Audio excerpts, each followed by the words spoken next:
안녕하세요. 예, 반갑습니다. 원래 주일날 찬양할 때는 박수 안 치는데 오늘은 저절로 나온 것 같습니다. 주의 앞뒤로 보시면서 또 반갑게 인사 나누시면 좋겠습니다. 한 주 동안 주님 안에서 평안하셨지요? 날씨가 많이 쌀쌀해졌는데요. 감기 조심하셔야 될 것 같습니다. 오늘도 하나님의 말씀을 나누는 가운데 또 은혜로운 시간이 됐으면 좋겠습니다. 같이 기도하겠습니다. 사랑이 많으신 자비로우시고 거룩하신 아버지 하나님, 하나님을 모르고 이 땅에서 소망이 없이 살고 있었던 저희들을 불쌍히 여기심으로 죄악 가운데서 건져주시고 또 하나님의 자녀로 삼으실 뿐만 아니라 하나님의 나라에 대한 소망을 가지고 살아갈 수 있도록 인도해 주심에 감사를 드립니다. 또 이 땅에서도 주님을 섬기며 하나님의 풍성한 은혜와 또 말씀으로 항상 인도해 주시고 이 거룩한 무리 가운데 거할 수 있도록 함께해 주심에 감사를 드립니다. 이 시간 또 같은 믿음과 소망을 가지고 있는 형제자매들 또 하나님의 말씀 앞에 나와서 또 서로 말씀을 나누며 교제할 수 있도록 인도해 주심에 감사를 드립니다. 아직까지 너무나도 부족하고 또 연약한 부분들이 많이 있습니다. 하나님의 말씀과 또 능력으로서 충만히 채우시고 또는 어떤 경우에도 주님만을 바라보고 또한 의뢰하는 가운데 모든 것을 이겨낼 수 있도록 필요한 지혜와 능력으로서 충만히 채우셨기를 간절히 의지합니다. 이 시간 혹 참석하지 못한 분들 또 어디서 무엇을 하든지 또 있는 곳에서 주님을 섬기며 먹든지 마시든지 무엇을 하든지 오로지 하나님의 영광을 위해서 살아갈 수 있도록 도와주시옵소서.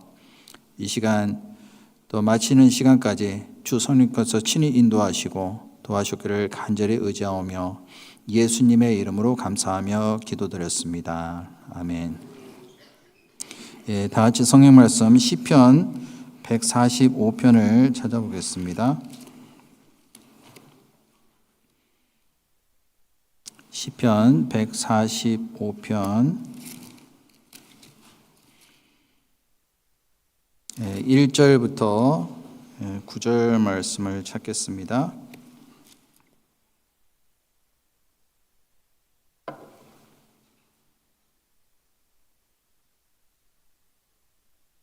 시편 145편 1절부터 9절 말씀을 제가 읽도록 하겠습니다. 왕이신 나의 하나님이여, 내가 주를 높이고 영원히 주의 이름을 송축하리이다. 내가 날마다 주를 송축하며 영영이 주의 이름을 송축하리이다. 여호와는 광대하시니 크게 찬양할 것이라. 그의 광대하심을 측량치 못하리로다. 대대로 주의 행사를 크게 칭송하며 주의 능한 일을 선포하리로다. 주의 존귀하고 영광스러운 위엄과 주의 기사를 나는 묵상하리이다. 사람들은 주의 두려운 일의 세력을 말할 것이요 나도 주의 광대하심을 선포하리이다. 저희가 주의 크신 은혜를 기념하여 말하며 주의 의를 노래하리이다.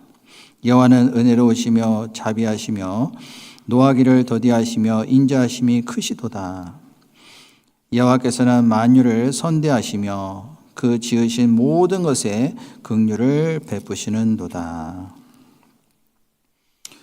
지난 시간에는 그 나의 친구 되신 그 하나님에 대해서 같이 살펴봤는데요. 하나님과 우리 사이의 관계를 성경에서는 여러 가지 비유를 통해서 말씀을 하시고 계십니다. 이 세상에서 많은 관계를 맺고 살아가고 있는데요. 그 중에서 하나님과의 우리와의 그 관계, 이것을 우리가 잘 알고 맺는다는 것은 너무나도 중요하다고 할 수가 있습니다. 하나님은 간절히 자기를 찾고 바라는 자들에게 먼저 친구로 불러주시고 가까이 하시는 모습을 볼 수가 있습니다. 우리도 사실은 하나님의 친구가 될 수 없는 사람이었지만은 하나님께서 먼저 우리를 친구 삼아 주셨고 또한 지금도 항상 동행하시고 그리고 우리에게 필요한 것들을 주고 계시잖아요. 진실한 친구라는 것은 어려울 때, 슬플 때 위로해주고 서로 도와줄 수 있는 친구, 그런 친구가 진정한 친구라고 할 수가 있습니다. 근데 주님께서는 우리에게 그러한 진실한 친구가 되어주셨고 또한 영원한 친구로서 지금도 우리와 함께 계심을 믿고 감사할 수가 있습니다. 지난번에도 우리가 배웠는데요. 요한복음 15장 13절에 친구를 위하여 목숨을 버리면 이에서 더 큰 사랑이 없다고 했습니다. 정말 진실한 친구는 위급할 때 도와줄 수 있는 친구, 자기의 목숨까지로도 희생해서 그 친구를 위해서 버릴 수 있는 친구가 있다라면은 정말 진실한 친구라고 할 수가 있겠죠. 그리고 누가복음 16장 9절에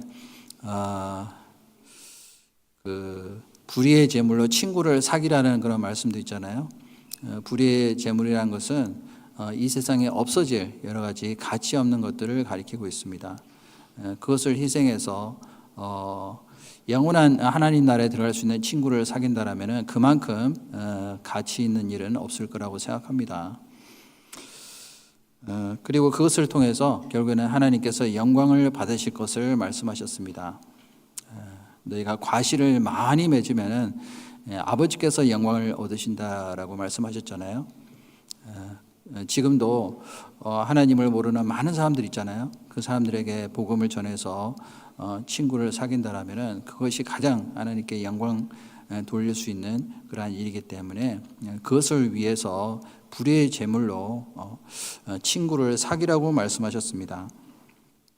그것이 바로 우리를 향하신 하나님의 거룩하신 뜻이라고 할 수가 있습니다. 그래서 오늘은 이어서요, 그 왕이신 나의 하나님이라는 주제로 같이 말씀을 살펴보도록 하겠습니다. 방금 읽은 시편 145편 이 말씀은요, 그 제목에 있는 대로 다윗의 찬송시입니다. 다윗은 잘 아시는 대로 본래 그 베들레헴에 양치는 목동으로 천한 직업을 가지고 살았던 사람이었습니다. 그런데 마침내 다윗이 하나님의 도우심으로 나중에 두 번째 이스라엘의 왕이 되었고, 그리고 이스라엘의 가장 훌륭한 왕으로서 많은 업적을 남겼습니다. 다윗은요, 하나님의 마음에 합한 자라고 했죠. 하나님께 가장 크게 쓰임 받은 왕이라고 할 수가 있습니다. 그래서 나중에 이제 통일 왕국을 이루고 난 다음에 이스라엘 전체를 통치할 수 있는 위대한 왕이 됐습니다. 그 다윗 왕이 지금 하나님을 향해서 왕이라고 부르고 있습니다. 이 세상을 아무리 잘 다스리고 통치를 한다 할지라도 그 사람을 다스리는 또 다른 왕이 있다는 것을 우리는 잊지 말아야 되겠습니다. 나를 다스리는 그 진정한 왕. 그 왕이라는 것은 한 나라를 지배하고 또 주관하는 어떤 최고 통치자잖아요. 그래서 나의 어떤 삶을 지배하시고 그리고 주관하시는 그 하나님이야말로 나의 진정한 왕이라는 것을 인정하고 그 주권 아래서 겸손히 섬기는 그런 마음으로 이 말씀을 기록했다라고 할 수가 있습니다. 그래서 1절에 보시면은 왕이신 나의 하나님이여 내가 주를 높이고 영원히 주의 이름을 송축하리이다. 여기 보면은 왕이신 나의 하나님이여 라고 했습니다. 여기서 우리가 주목해야 될 그 단어는요, 나의 하나님. 왕이신 나의 하나님. 하나님은 바로 나의 왕이시다라는 것을 지금 인정하고, 그리고 개인적인 관계를 지금 강조를 하고 있는 겁니다. 이 세상에서 아무리 이 나라를 잘 다스리고 훌륭한 왕이라 할지라도 그 왕하고 나 사이에 어떤 개인적인 친분이 없다라면은 나의 왕이라고 부를 수가 없겠죠. 우리는 대통령에 대해서 잘 알 수도 있겠죠.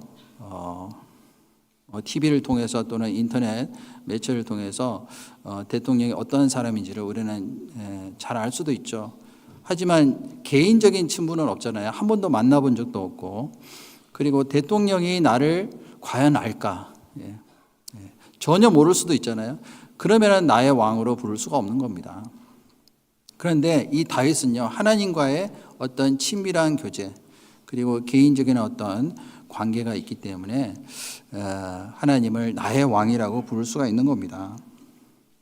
실제로 다윗은 많은 고난과 여러 가지 환난 가운데서도 하나님은 항상 자기를 지켜주시고 또 필요한 것을 주시는 선하심과 또 하나님의 인자하심을 경험을 했거든요. 그뿐만 아니라 아무리 힘든 가운데서도 하나님의 판단은 항상 정의롭고 항상 공의로우시다라는 것을 인정하고 왕으로서 받아들이고 섬겼던 겁니다. 이 세상에 많은 왕들이 있지만은 항상 정직하고 항상 공의롭고 항상 선하지는 않잖아요. 근데 하나님은 항상 선하신 분입니다. 그리고 우리의 필요를 너무나도 잘 아시기 때문에 우리에게 모든 것을 공급해 주실 수가 있고, 그리고 안전하게 지켜주실 수 있는 그 왕, 주님밖에 없다는 것을 지금 고백을 하고 있는 겁니다. 그 왕에 해당되는 히브리어가 멜레크라고 하는데요, 나라를 주관하고 그 백성을 다스리는 자, 그 사람이 바로 왕이라는 어떤 정의를 가지고 있습니다. 이 세상에도 실제로 많은 나라가 있고 왕들이 있잖아요. 그런데 그 왕에게 권세를 주시는 분도 하나님이시고 나라를 다스리시는 분도 하나님이십니다. 그리고 왕이 그 나라를 다스리는 기한도 하나님이 정해놓으셨거든요. 실제로 우리가 보면요, 이 세상에 많은 나라들이 있지만은 하나님이 직접 주관하시고 다스리고 계시다는 것을 우리는 잊지 말아야 되겠습니다. 그래서 다니엘서 5장 18절에도 보면은 왕이여 지극히 높으신 하나님이 왕에 붙인 느부갓네살에게 나라와 큰 권세와 영광과 위엄을 주셨고, 그때 당시에 그 바벨론을 다스리던 그 느부갓네살 왕, 그 사람이 굉장히 큰 권세를 가지고 있었거든요. 그 위엄과 그리고 영광, 그것을 누가 주셨냐면 하나님이 주셨다라고 고백을 하고 있는 겁니다. 지금 미국 대통령도 누가 권세를 주셨을까요? 하나님이 주신 겁니다. 물론 이제 국민들이 투표를 해서 대통령으로 뽑았지만은 그 배후에는 하나님이 역사하셨거든요. 하나님이 최초로 이 세상을 다스릴 수 있는 어떤 권세, 고난을 누구한테 주셨을까요? 창세기에 보면 하나님께서 아담에게 먼저 주셨거든요. 이 말씀 잠깐 접어두시고 창세기 1장을 보도록 하겠습니다.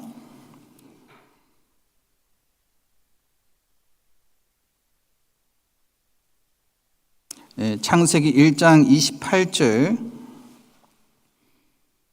27절부터 제가 읽겠습니다. 하나님이 자기 형상 곧 하나님의 형상대로 사람을 창조하시되 남자와 여자를 창조하시고 하나님이 그들에게 복을 주시며 그들에게 이르시되 생육하고 번성하여 땅에 충만하라 땅을 정복하라 바다의 고기와 공중의 새와 땅에 움직이는 모든 생물을 다스리라 하시니라. 하나님께서요 태초에 이 세상을 다 창조하시고 난 다음에 마지막 날 인간을 하나님의 형상대로 만드셨어요. 그리고 그들에게 복을 주셨습니다. 28절에 보시면은 생육하고 번성하여 땅에 충만하라 땅을 정복하라 그랬잖아요. 그리고 모든 생물을 다스리라라고 말씀하셨습니다. 다시 말해서 이 아담은요 하나님께서 이 세상을 주관하고 다스릴 수 있는 권세, 왕으로서 인정을 하고 왕으로서 삼으신 거예요. 그런데 세세토록 영원한 왕으로서 이 세상을 정복하고 다스릴 수 있는 그 권한을 가지려면요 하나님의 말씀대로 반드시 순종해야 됩니다. 그래서 하나님만이 자기를 다스리는 왕으로 일단 인정을 하고 그 권세 아래서 하나님만 경외를 했을 때 하나님이 그 복을 다 주시기로 약속을 하신 겁니다. 그런데 마귀는 뭐라 그럽니까? 너희가 그것을 먹는 날에 네 눈이 밝아져서 하나님처럼 될 것이다. 그리고 선악을 알 줄을 하나님이 아심이라. 아담이 그 마귀의 말을 들으면 안 되잖아요. 하나님의 말씀을 인정을 하고 그리고 하나님의 주권 안에 살아야 되는데 그렇지 않고 마귀의 말을 들었습니다. 그 뒤에 그 창세기 3장 5절을 한번 보시죠. 3장 5절부터 6절 말씀 제가 읽겠습니다. 너희가 그것을 먹는 날에는 너희 눈이 밝아 하나님과 같이 되어 선악을 알 줄을 하나님이 아심이라. 여자가 그 나무를 본즉 먹은직도 하고 보안직도 하고 지혜롭게 할 만큼 탐스럽기도 한 나무인지라. 여자가 그 실과를 따먹고 자기와 함께한 남편에게도 주매 그도 먹은지라. 자, 이 뱀이 여자에게 먼저 접근을 해서 하나님이 먹지 말라고 했는데 선악을 알게 한 나무 실과를, 다른 것은 다 먹어도 좋다고 그랬잖아요. 근데 그것만 먹지 말라고 했습니다. 그런데 뱀이 여자에게 이르되 너희가 결코 죽지 아니하라. 그것을 먹으면 오히려 네 눈이 밝아져서 하나님처럼 될 것이다. 그런 교만한 마음을 심어줬습니다.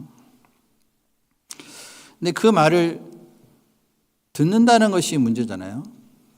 그래서 결국에는 여자가 먹고 그리고 그 실과를 남편에게도 주어서 남편도 먹고 말았습니다. 하나님을 왕으로 인정을 안 하는 거예요. 자기가 왕이 되려고 하는 겁니다.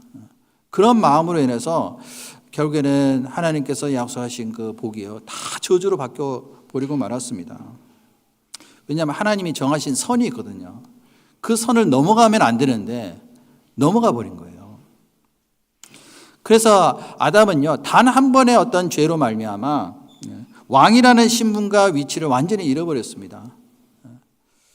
그리고 하나님께서 약속하신 모든 복이 다 저주로 바뀌어버렸잖아요.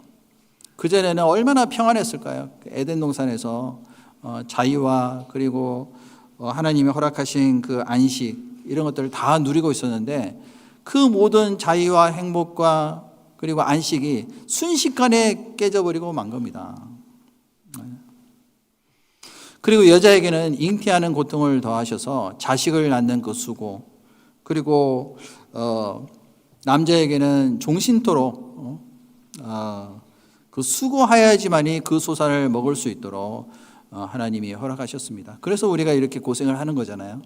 매일매일 수고하고 또 우리 어머님들은 또 자식을 낳고 키우느니라 또 수고하고 평생 고생하잖아요. 남자들도 평생 먹고 살기 위해서 밖에 나가서 일을 해야지만이 살 수 있기 때문에 수고하는 고생을 매일매일 우리는 하고 있습니다. 왜냐하면 아담이요 하나님을 인정을 안 한 거예요. 그래서 왕의 위치야 신분을 잃어버린 겁니다. 그뿐만 아니라 그 이후부터는 이제 마귀가 이 세상의 임금이 된 겁니다. 그리고 우리는 마귀에게 이제 지배받을 수밖에 없는 종으로서 완전히 타락하고 말았습니다. 그래서 비참한 존재가 되고 말았잖아요. 근데 그 마귀가 지금도 사람들에게 동일한 방법으로 미혹을 하고 있어요. 너희가 나에게 절을 하면은 내 말을 들으면은 이 세상의 모든 권한을 너희들에게 다 주겠다. 이 세상에 행복을 주겠다. 즐거움을 주겠다. 지금도 마귀는요 사람들의 마음속에서 역사를 하고 있습니다. 요한일서 2장 16절에 보면은 세상에 있는 모든 것이 육신의 정욕과 안목의 정욕과 이생의 자랑이니 이는 다 아버지께로 쫓아온 것이 아니요 세상으로 쫓아온 것이다. 그랬잖아요. 이 세상 사람들이 추구하는 것은 바로 육신의 정욕, 안목의 정욕, 이생의 자랑이잖아요. 왜냐하면 마귀의 어떤 지배를 받고 있기 때문에 거기에 다 눈이 멀어 있는 겁니다.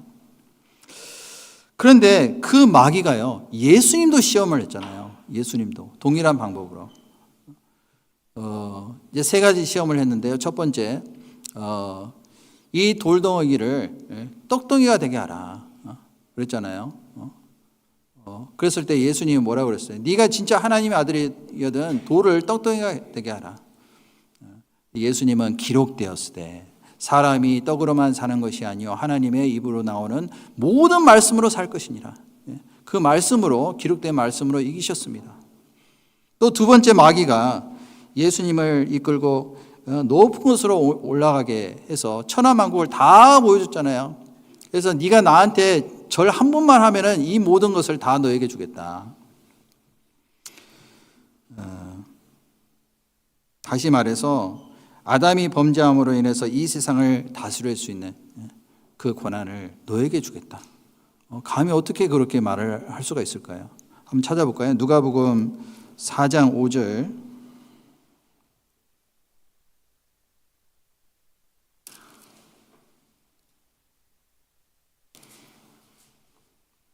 누가복음 4장 5절부터 6절까지 제가 읽겠습니다. 마귀가 또 예수를 이끌고 올라가서 순식간에 천하만국을 보이며 가로되 이 모든 권세와 그 영광을 내가 네게 주리라. 이것은 뭐라고요? 내게 넘겨준 것이므로 나의 원하는 자에게 주노라. 언제 넘겨받았나요? 아담이 타락하고 죄를 지었을 때 그 권세가 이제는 마귀에게로 넘어간 거예요. 사람에게 주신 그 권세와 그 권한을 마귀가 이제는 취하게 된 겁니다. 그래서 순식간에 천하만국을 다 보이면서 이 모든 권세와 그 영광을 네게 주리라. 절을 하면 주겠다는 거예요. 7절에 보면은 그러므로 네가 만일 내게 절하면 다 네 것이 되리라. 근데 예수님이 뭐라고 말씀하셨습니까? 8절에 보시면은 예수께서 대답하여 가라사대 기록하기를 주 너희 하나님께 경배하고 다만 그를 섬기라 하였느니라. 이 세상을 창조하신 그 하나님만이 진정한 왕이기 때문에 그 앞에서만 경배를 하고 그리고 그 앞에서만 순종을 해야 될 것이다 라는 것을 말씀하신 겁니다. 그래서 예수님께서도 이 마귀를요, 이 세상 임금이라고 했어요. 지금도 이 세상을 다스리고 있거든요. 또 에베소서 2장 2절에 보면은 공중권세 잡은 자를 따랐으니 곧 지금 불순종하는 자들의 아들들 가운데서 역사하는 영이라고 했어요. 공중권세를 잡은 자라고 했습니다. 즉 다시 말해서 이 세상의 모든 권세를 잡은 자가 바로 마귀예요. 그러니까 사람들이요, 마귀에게 지금 지배를 받고 살다가 평생을 종노릇하면서 살아가고 있는 겁니다. 그 가운데서는요 전혀 자유가 없어요. 이 세상 사람들이 그러니까 마음의 평강이 없는 겁니다. 오로지 하나님만이 진정한 왕이시고 그리고 하나님만이 경배를 받기에 합당하신 분인데 사람들이 하나님을 모르기 때문에 다른 것을 경배하고 그리고 그것을 섬기고 지배를 받으면서 살고 있는 겁니다. 근데 예수님은 그러한 사람들에게 진정한 자유와 그리고 만족과 진정한 안식을 주시기 위해서 오셨잖아요. 예수님이 이 땅에 평강의 왕으로서 오셨습니다. 겸손의 왕으로서 오셨잖아요.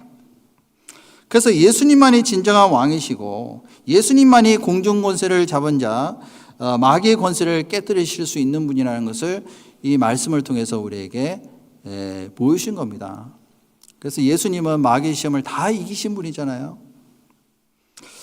그리고 예수님이 오신 목적은 죽기를 무서함으로 일생에 매여 종노를 한 자들을 풀어주시기 위해서 그들에게 진정한 자유를 주시기 위해서 오신 겁니다. 자유라는 것이 굉장히 참 소중한 것이죠. 어떤 사람은 자유가 아니면 죽음을 달라 그런 말도 하잖아요. 그래서 자유를 찾기 위해서 얼마나 많은 사람들이 갈망을 합니까? 사실은 이 미국도요 자유를 갈망하는 사람들이 모여서 만든 국가라고 할 수가 있습니다. 그 필라델피아에 가보면은 그 독립기념관이 있거든요. 거기 가보면은 자유의 종이 있습니다. 1752년에 제작을 했는데요. 거기에 그 레위기서 25장 10절 말씀이 새겨져 있어요. 그 말씀이 뭐냐면은 전국 모든 거민에게 자유를 선포하라. 그게 새겨져 있는 겁니다. 자유의 종이 지금도 있잖아요. 뉴욕에 가보면은 자유의 여신상이 있습니다. 그것도 자유를 갈망하는 사람들이 만든 어떤 상징물이라고 할 수가 있어요. 지금도 북한에는요, 자유를 간절히 갈망하는 마음으로 정말 목숨의 위협을 감수하고 탈출하는 사람들 있잖아요. 그래서 미국으로 오는 사람들도 있습니다.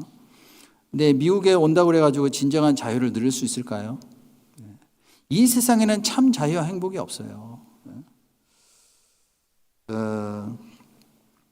그 자유를 주시기 위해서, 진짜 자유를 주시기 위해서 예수님이 오신 겁니다. 그리고 예수님께서는 우리를 죄악 가운데 있는 그 상태에서 구원하실 뿐만 아니라 진정한 자유와 그리고 안식과 평안을 주신 겁니다. 근데 그것을 모르니까 사람들이 계속 마귀의 지배를 받고 죄의 종으로서, 세상의 종으로서 살아갈 수밖에 없는 그런 비참한 생활을 하고 있는 겁니다. 그래서 예수님은 십자가에서 다 이뤘다 하셨잖아요. 무슨 일을 다 이루셨습니까? 우리의 죄를 영원히 사는 일을 다 이루셨잖아요. 그 사실을 믿는 자에게는 영원히 멸망치 않고 영생을 얻게 하실 뿐만 아니라 진정한 안식을 주시기로 약속하신 겁니다. 그리고 구원받은 사람은요, 이제 하나님의 나라가 백성이 돼서 하나님께 지배를 받는 그러한 신분을 가지게 된 겁니다. 베드로전서 2장 9절에 보면 너희는 택하신 족속이요 거룩한 나라라고 했잖아요. 왕 같은 제사장이라고 했습니다. 왕이면서 제사장의 신분을 가지게 된 겁니다.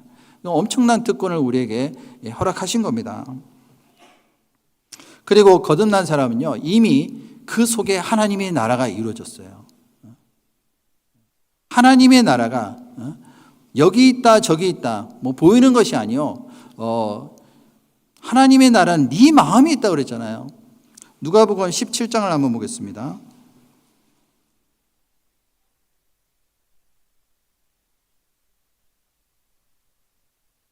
누가복음 17장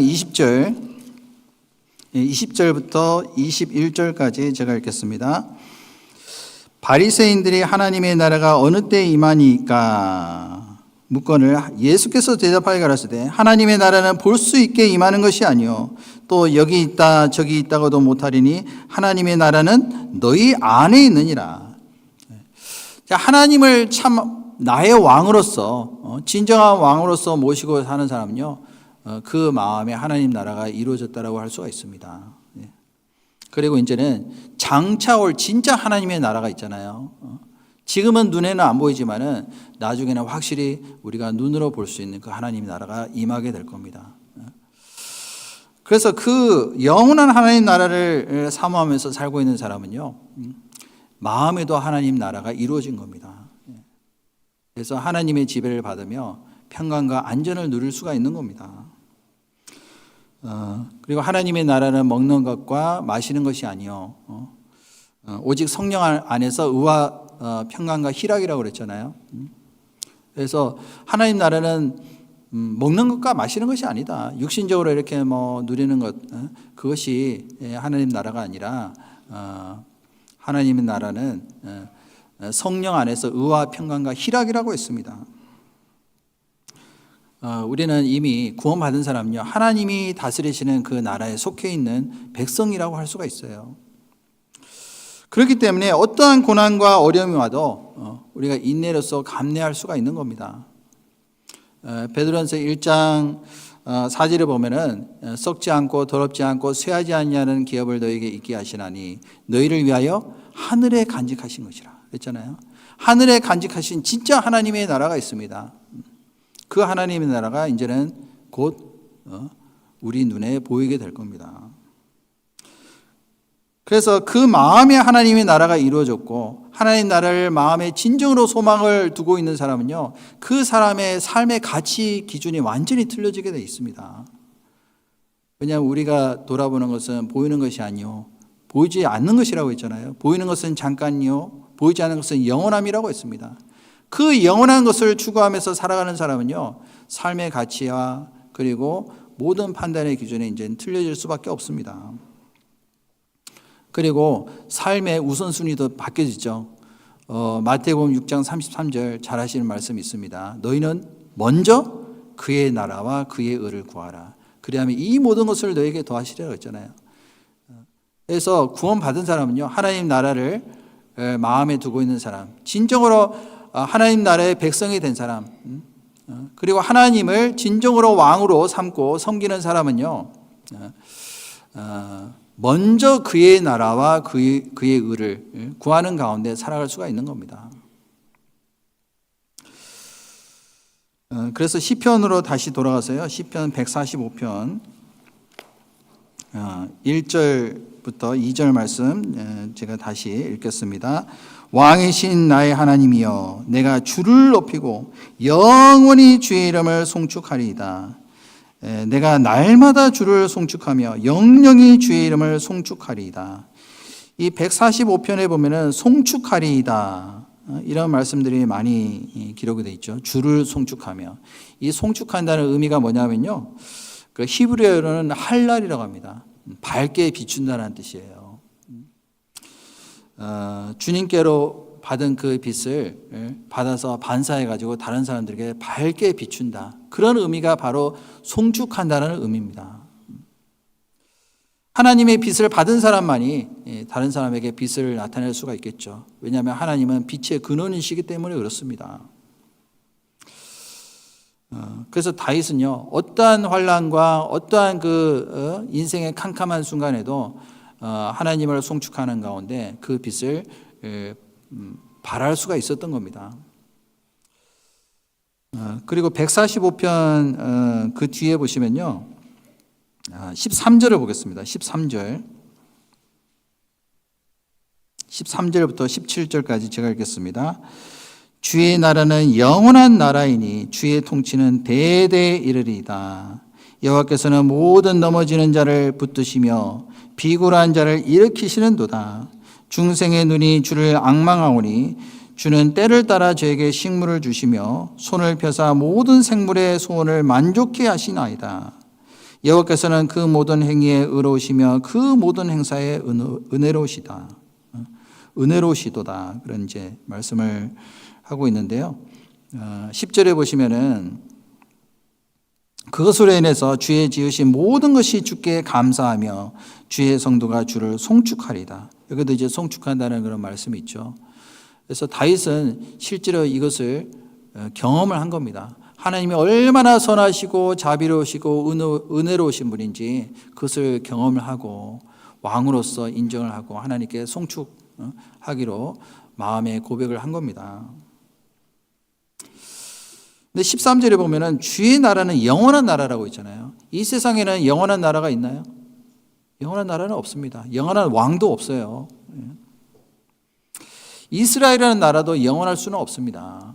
하나님이 선택된 민족, 그 나라도 얼마나 많은 환난과 여러 가지 분쟁이 있었고 많은 전쟁이 있었습니까? 이스라엘 통치하시는 분요, 사실 하나님이 왕이시잖아요. 그런데 이스라엘 사람들이 하나님에게 막 데모를 했습니다. 우리도 왕을 달라고.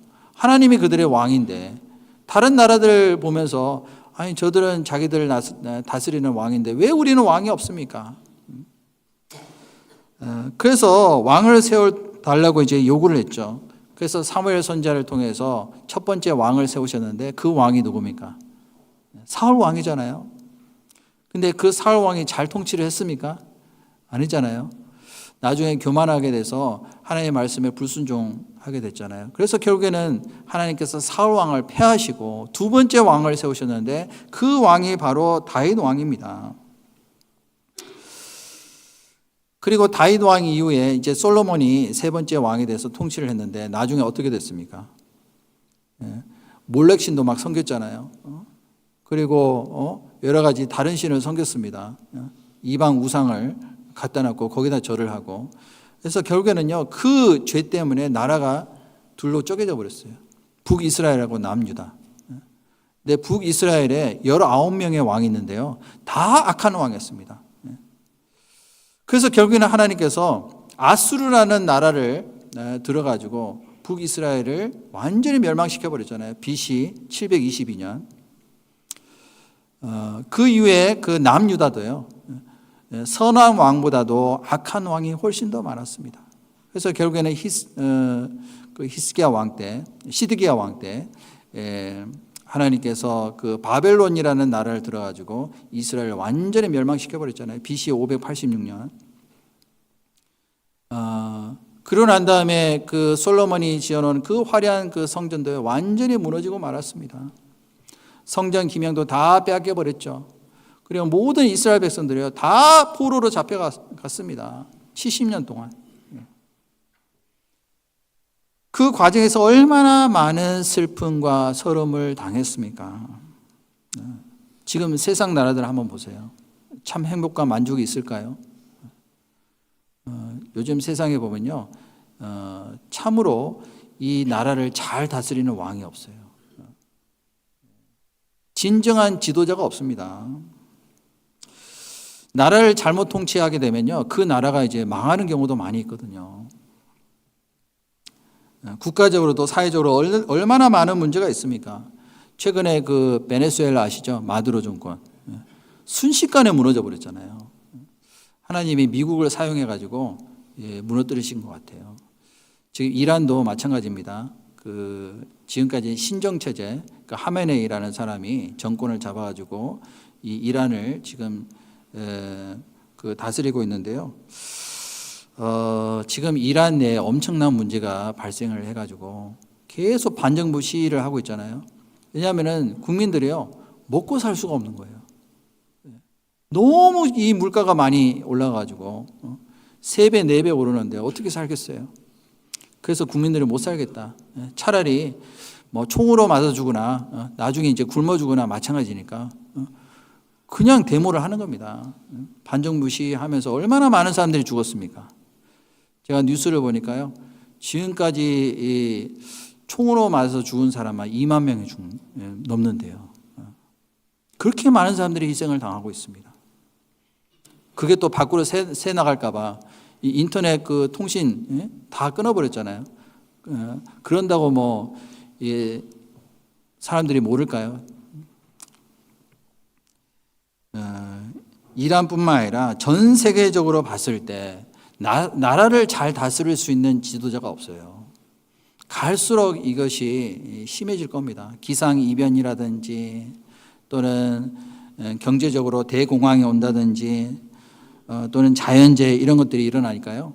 기근이 점점 심해지는 겁니다. 전 세계적으로 굶어 죽는 사람들 점점 많아지고 있죠. 가자지구 아시죠? 거기는 그 전쟁으로 얼마나 많은 사람들이 죽었습니까? 지금도요, 굶어 죽는 사람들이 그렇게 많대요. 4분의 1이 굶어 죽는데요, 지금.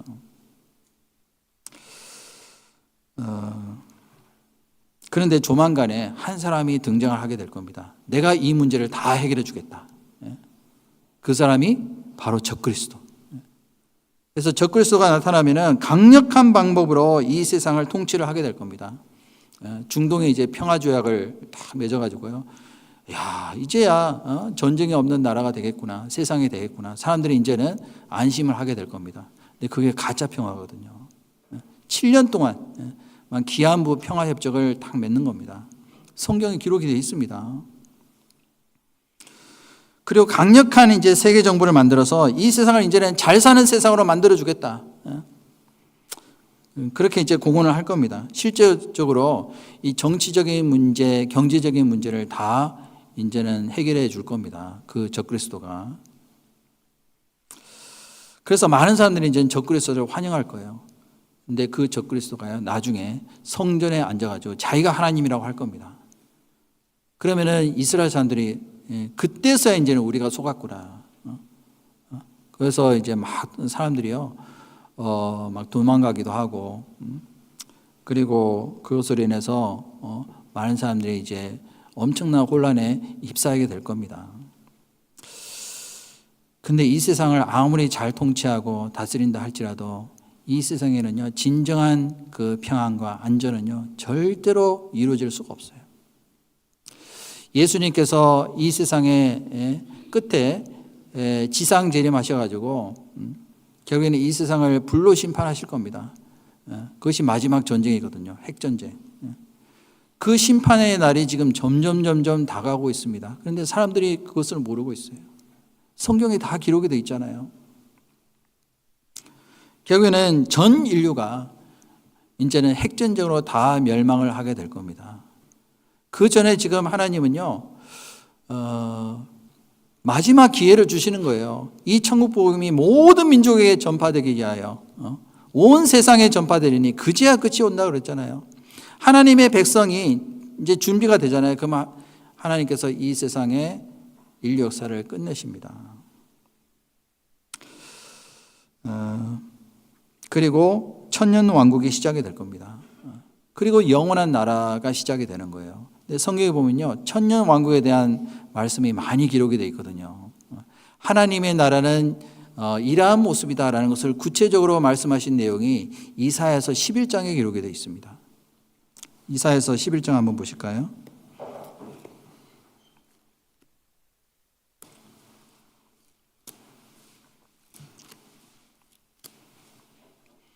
이사야서 11장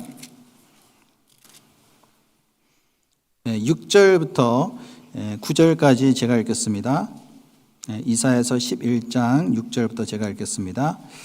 그때 이리가 어린 양과 함께 거하며 표범이 어린 염소와 함께 누우며 송아지와 어린 사자와 살찐 짐승이 함께 있어 어린아이에게 끌리며 암소와 곰이 함께 먹으며 그것들의 새끼가 함께 엎드리며 사자가 소처럼 풀을 먹을 것이며 젖먹는 아이가 독사의 구멍에서 장난하며 젖된 어린아이가 독사의 굴에 손을 넣을 것이라. 나의 거룩한 산 모든 곳에서 해됨도 없고 상한도 없을 것이니 이는 물이 바다를 덮은 같이 여호와를 아는 지식이 세상에 충만하게 할 것입니다. 자, 여기 보면은 그때라고 돼 있잖아요. 그때는 언제를 가리킬까요? 하나님 나라에 들어갔을 때. 그때의 모습을 지금 생생하게 보여주신 겁니다. 이사야 선지자에게. 그때는 이리가 어린 양과 함께 거하며 표범이 어린 염소와 함께 누우며 송아지와 어린 사자와 살찐 짐승이 함께 있어 어린아이에게 끌리며. 이것이요, 지금 세상에서는 상상할 수 없는 거잖아요. 근데 그런 세상이 온다는 겁니다. 어떻게 이 양하고 이리하고 같이 누울 수가 있겠어요? 지금 우리가 살고 있는 시대는요, 서로 죽이고 그리고 서로 막 어떻게 하면 뺏어 먹으려고 하는 그런 세상이잖아요. 그런데 하나님 나라는 그게 아니에요. 서로 경쟁이 없습니다.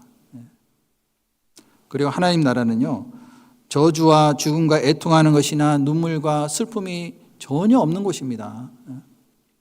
해됨도 없고 상함도 없는 곳이 바로 하나님 나라라고 있어요. 이것은 에덴 동산의 회복이라고 할 수가 있습니다.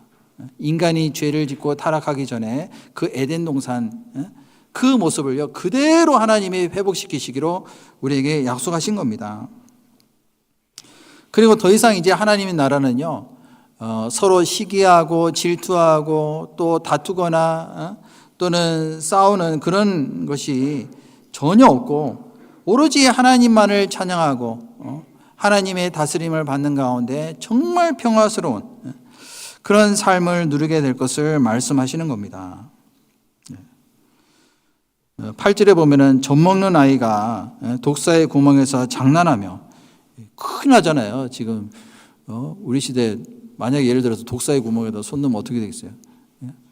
그러면 독사한테 물리면 죽잖아요. 근데 무는 거 전혀 없는 겁니다. 그래서 이제 하나님께서 직접 평강으로 다스리는 완벽한 나라, 하나님 나라는 세금도 없을 거예요. 요즘 세금 때문에 문제잖아요. 북버지니아 세금이 또 올라갔다고 하더라고요. 그 식당에 갔더니 그 10% 또 세금 내라고. 세금 내라 그러죠.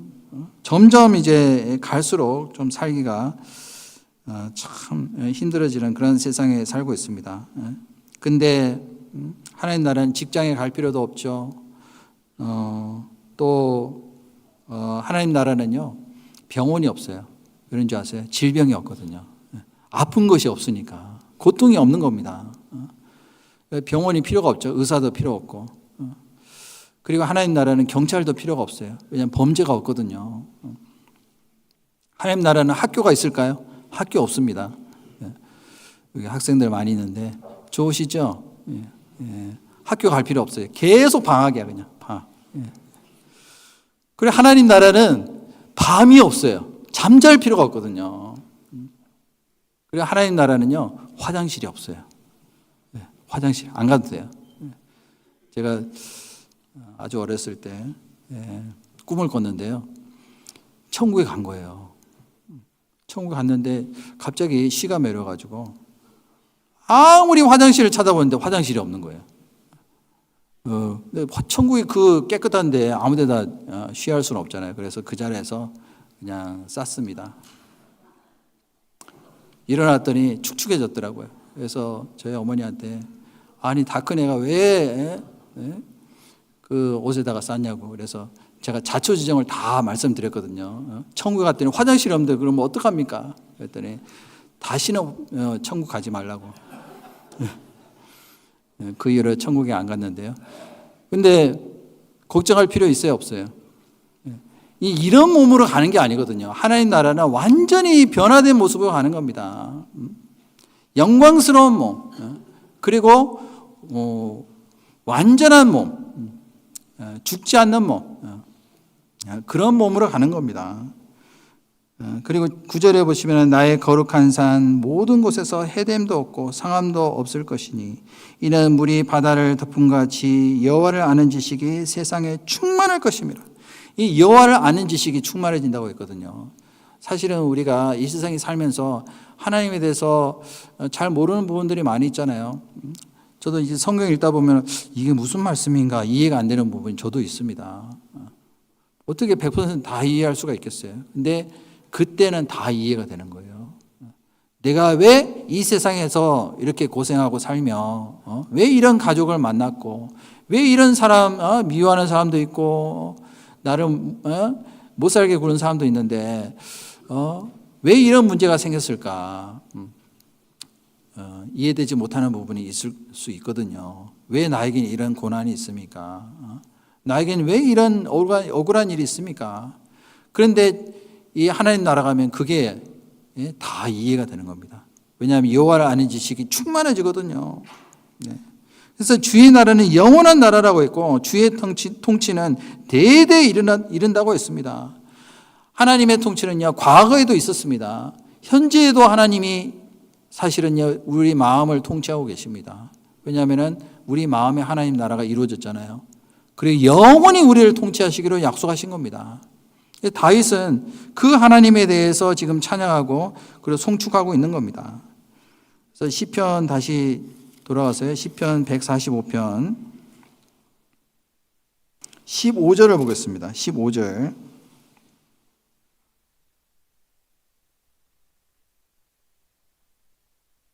(145편) 15절 14절부터 제가 읽겠습니다. 14절. 여호와께서는 모든 넘어지는 자를 붙드시며 비굴한 자를 일으키시는도다. 자, 모든 넘어지는 자는 누굴까요? 우리가 살다 보면 실패하고 넘어질 수도 있잖아요.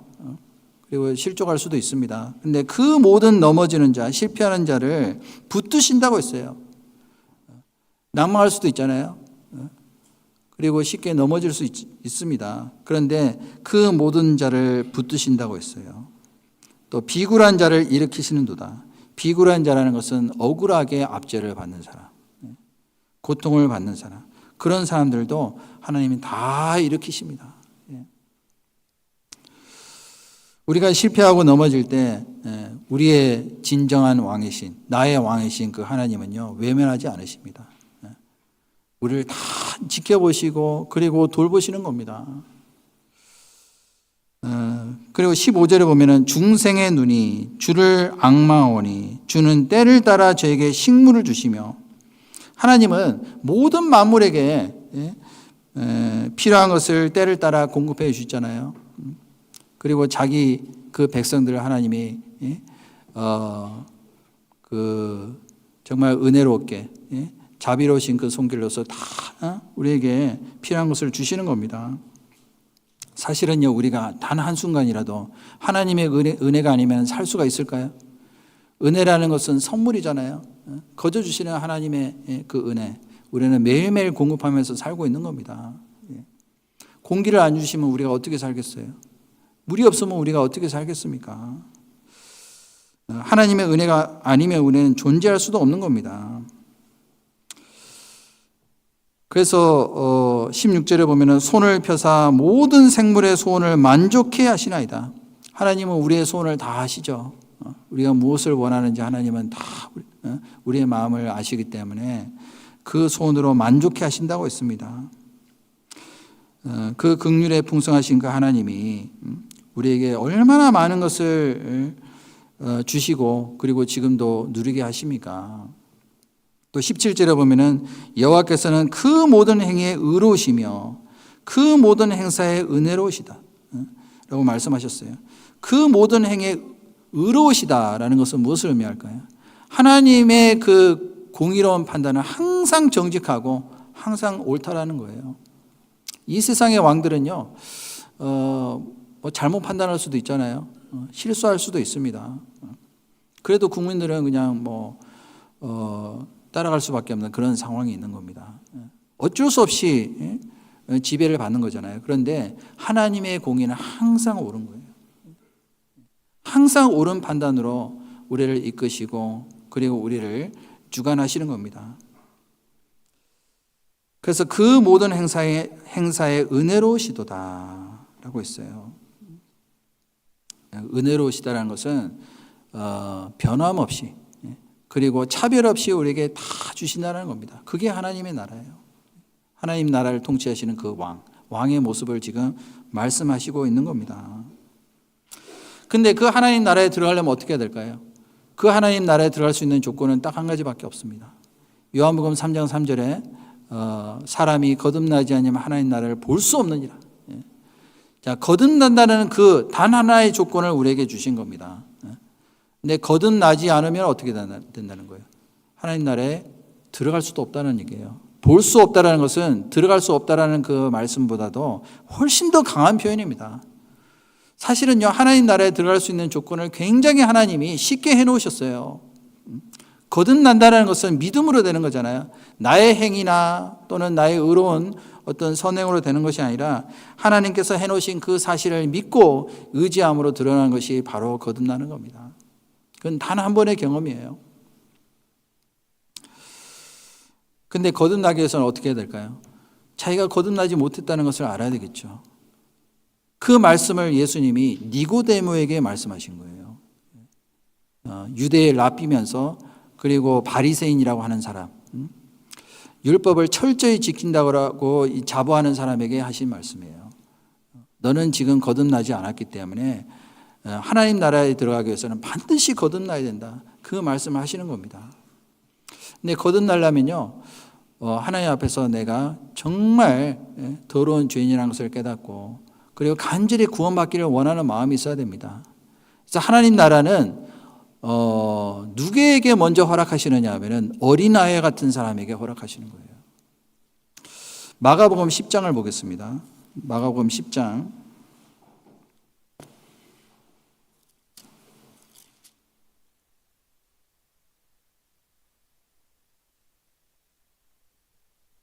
마가복음 10장 14절, 14절부터 15절 말씀 제가 읽겠습니다. 마가복음 10장 14절부터 15절입니다. 예수께서 보시고 분이 여겨 이르시되 어린아이들이 내게 오는 것을 용납하고 금하지 말라. 하나님 나라가 이런 자의 것이니라. 내가 진실로 너에게 이르노니 누군지 하나님의 나라를 어린아이와 같이 받들지 않는 자는 결단코 들어가지 못하리라 하시고 그 어린아이들을 안고 저희 위에 안수하시고 축복하시니라. 자, 사람들이 그 예수님이 어린아이들을 데리고 오는 것을 봤을 때 제자들 꾸짖었습니다. 그때 예수님이요, 그것을 보시고 분이 여겨 이르시되 어린아이들이 내게 오는 것을 용납하라 라고 했어요. 어린아이같이 정말 자기 자신을 낮추고 겸손히 겸손한 마음으로 나오는 사람, 자신이 지옥 갈 수밖에 없는 죄인이라는 것을 깨닫고 순수한 마음으로 나오는 사람은요, 쉽게 거듭날 수가 있어요. 그래서 이런 그 어린아이들에게 어린아이들이 내게 오는 것을 용납하고 금하지 말라고 했습니다. 왜냐하면 하나님 나라가 이런 자의 것이니라 라고 말씀하셨잖아요. 마태복음 5장에도 보면은 팔복이 나와 있죠. 그 중에서 첫 번째가 뭐예요? 심령이 가난한 자는 복이 있나니 천국이 저희 것이며, 그 말씀이 뭐냐면은 어린아이 같은 사람, 심령이 정말 낮아져 있고 가난한 사람에게 그 하나님 나라가 이루어질 것을 말씀하시는 겁니다. 저도 이제 이 선교를 다니다 보니까요, 진짜 가난한 사람 마음이 정말 심령이 정말 낮아져 있는 사람이 구원받기가 쉽더라고요. 제가 아프리카 선교도 많이 다녀봤는데요, 보니까 정말 가난한 나라에 있는 사람들이 마음도 가난한 것 같습니다. 작년에 4월 달에 우리 쿠바 선교 다녀오신 분들은 아시겠지만 정말 가난하거든요. 월급이 15불이에요. 근데 의사 월급도 20불이거든요. 근데 그거 가지고 살더라고요. 여러분들 15불 가지고 살 수 있겠어요? 근데 거기 가보면은, 제가 가보니까 돈이 많아도 사실은 살 게 없어요. 별로. 살 만한 게 없어요. 비누도 없죠. 그리고 뭐 화장지도 없거든요. 가보면은. 그런데 그런 데서 사람들이, 다른 사람들 다 그렇게 사니까 불만 없이 사는데, 그런데 요즘에는 인터넷이 거기 들어가가지고요, 제가 보니까 한국 드라마도 보더라고요, 그 사람들. 그래서 떡볶이 먹고 싶다 그러고, 다른 사람이 어떻게 사는지 다 아니까 비교가 되잖아요. 비교 대상이 딱 생기면은 그때부터 자기가 불행하다라고 이제 생각이 드는 겁니다. 그래서 절대로 만족이 없어요, 이 세상에는. 왜냐하면 나보다 더 잘 사는 사람들 있잖아요. 그러니까 만족이 없는 겁니다. 아무리 돈이 많고 또 아무리 좋은 집에 살아도 만족이 없어요. 왜냐하면 나보다 더 잘 사는 사람이 있거든요. 항상 비교를 하기 때문에 절대로 만족할 수가 없는 겁니다. 그 전기 시설도 굉장히 열악하거든요. 쿠바 같은 경우는 요즘에 더 심해졌대요. 그전에는 베네수엘라에서 그 기름을 많이 수입을 했는데 끊겨버렸잖아요, 완전히. 그래서 쿠바는요, 지금 얼마 안 가서 정권이 무너질 겁니다. 경제가 굉장히 안 좋거든요. 작년에 갔을 때도 그 전기가 하루에 3시간, 4시간밖에 안 들어왔어요. 근데 기름이 없으면 어떻게 전기를 돌려요? 다 화력 발전소인데.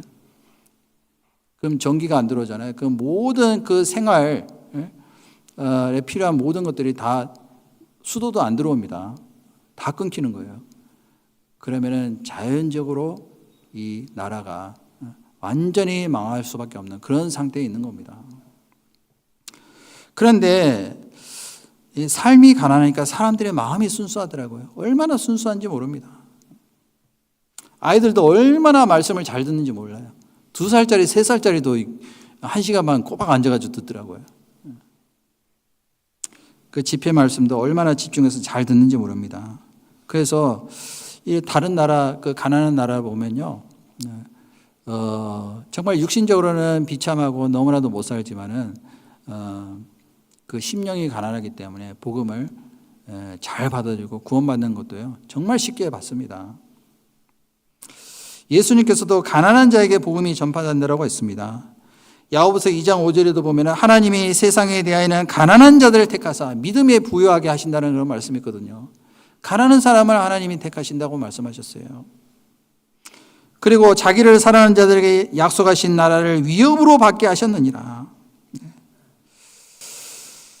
그래서 우리가 거듭나기 전에는요, 정말 내 자신이 얼마나 비참한 그러한 상태에 있다는 것을 먼저 깨닫고 간절한 마음으로, 구원받기를 원하는 마음으로 나오잖아요. 누구든지 다 쉽게 구원받을 수 있도록 해놓으셨습니다. 골로새서 한번 보실까요? 골로새서 1장 13절.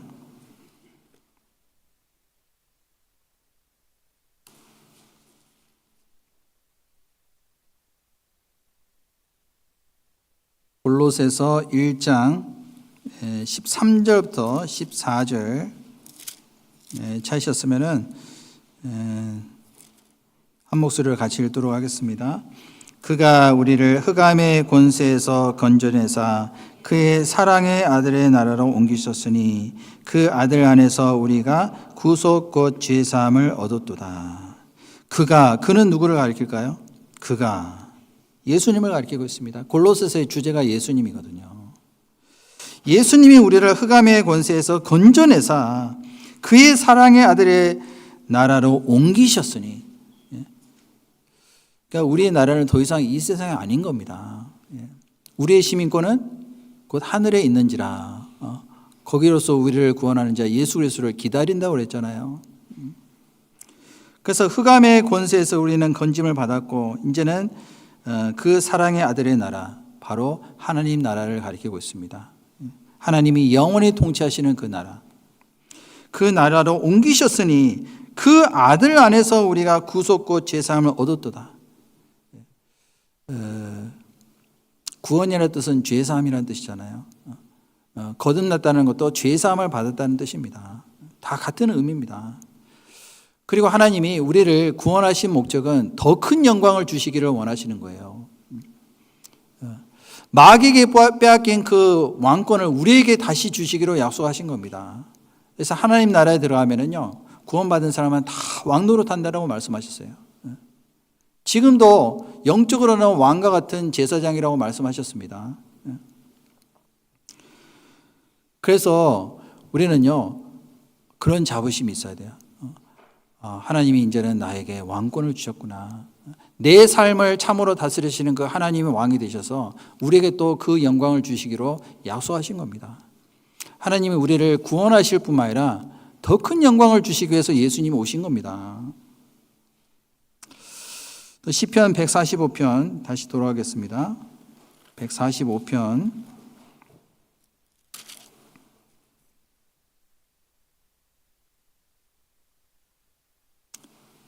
18절 보겠습니다. 18절. 여호와께서는 자기에게 간구하는 모든 자, 곧 진실하게 간구하는 모든 자에게 가까이 하시는도다. 저는 자기를 경외하는 자의 소원을 이루시며 또 저희 부르짖음을 들으사 구원하시로다. 여호와께서 자기를 사랑하는 자는 다 보호하시고 악인은 다 멸하시로다.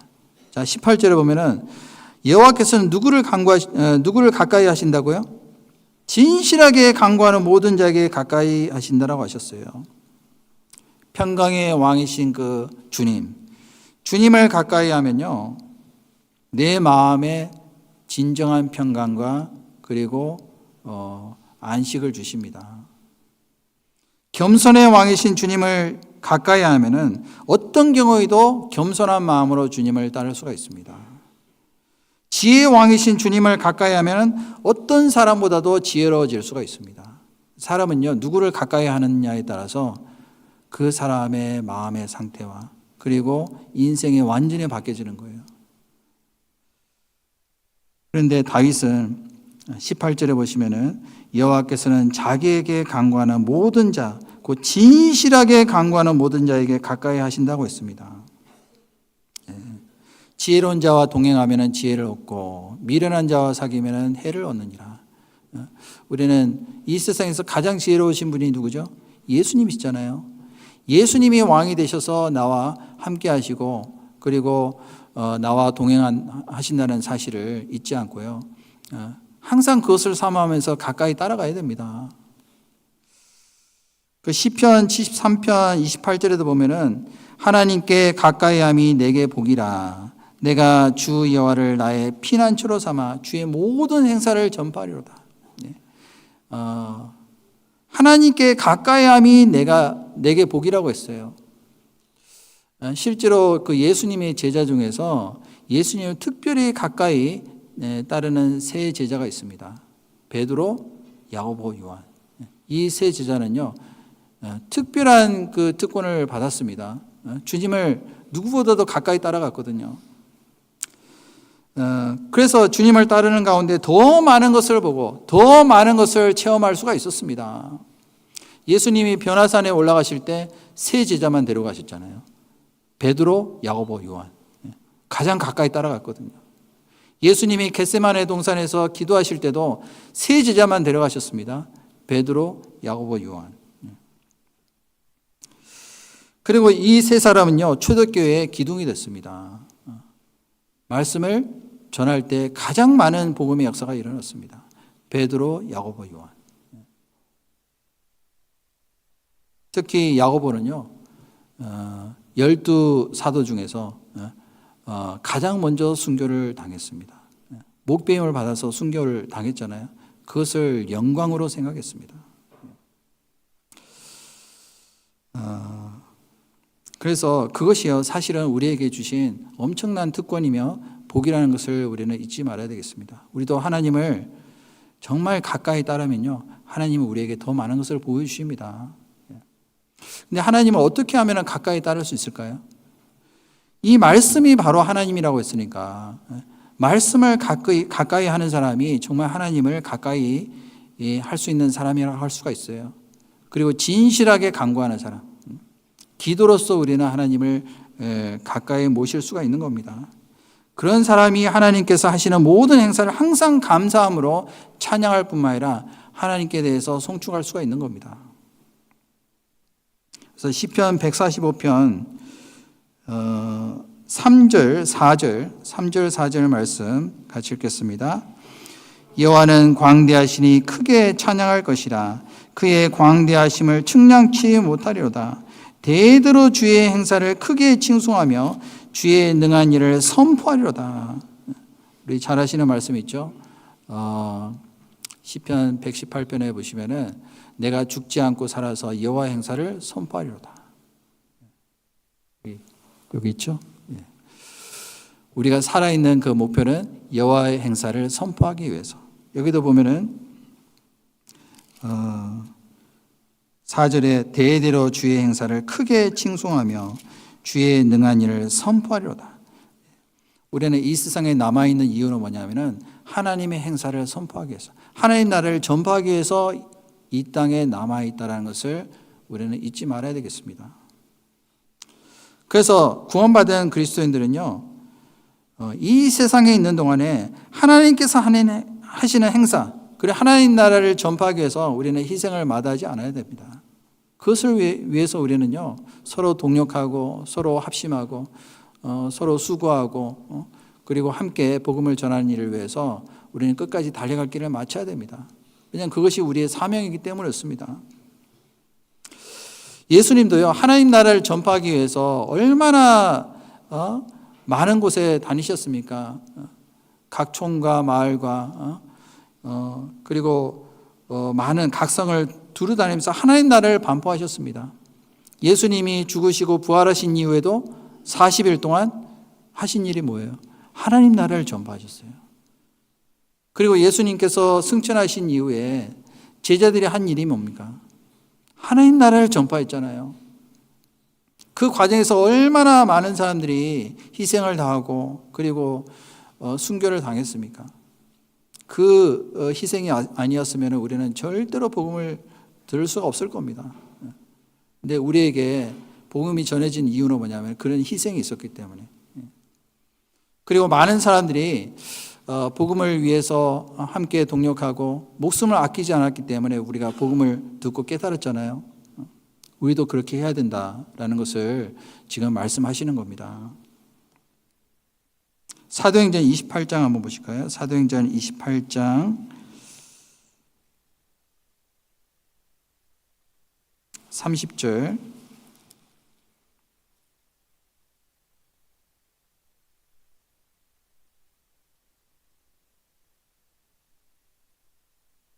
(30절부터) 28장 30절부터 31절 말씀 제가 읽겠습니다. 바울이 온 이태를 자기 셋집에 유하며 자기에게 오는 사람을 다 영접하고, 31절은 같이 읽겠습니다. 담대히 하나님 나라를 전파하며 주 예수 그리스도께 관한 것을 가르치되 그 많은 사람이 없었더라. 이 사도 바울이요, 마지막에 로마의 감옥에 이태라는 것은 2년을 가리키고 있습니다. 이태 동안 셋집에 유하면서 가택연금 됐죠. 갇혀 있는 동안에 무슨 일을 했느냐 하면은 담대히 하나님 나라를 전파했어요. 죽는 그 순간까지. 네.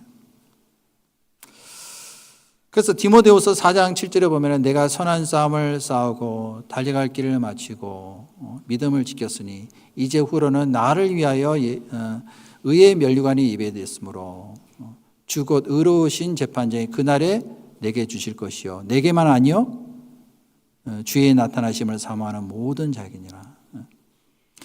자, 복음을 전하다가 희생한 사람들 하나님께서 그 모든 일들을 다 기억하시고 반드시 행한 대로 갚으실 겁니다.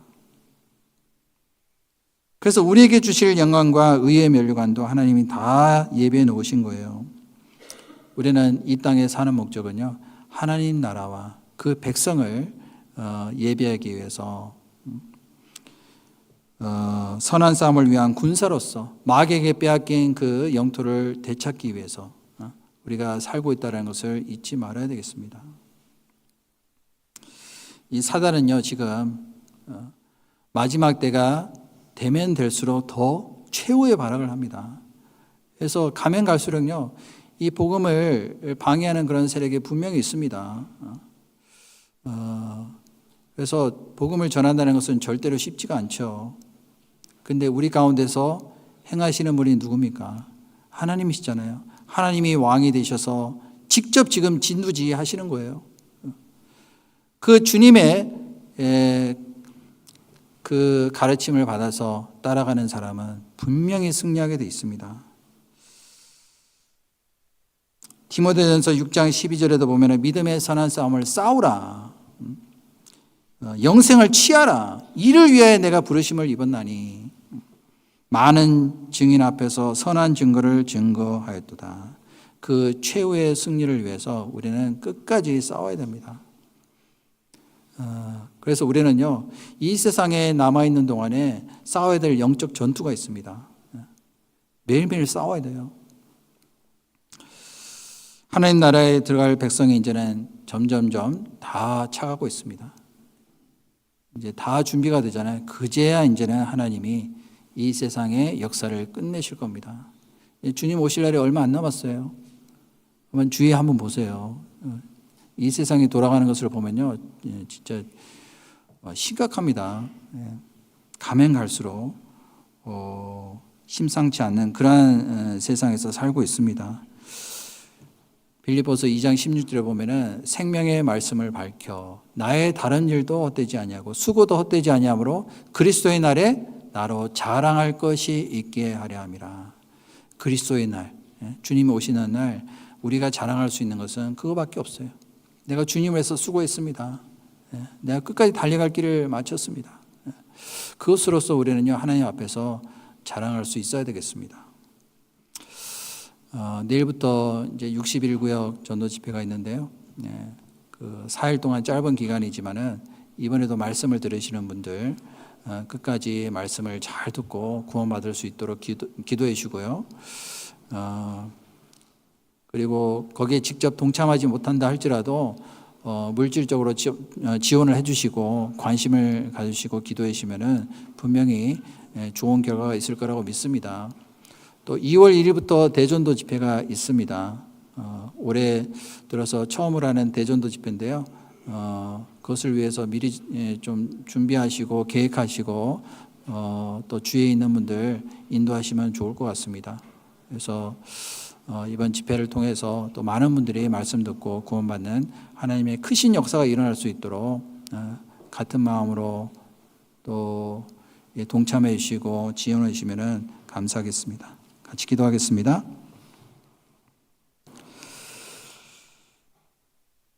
사랑이 많으신 자비로우시고 거룩하신 아버지 하나님 참으로 감사를 드립니다.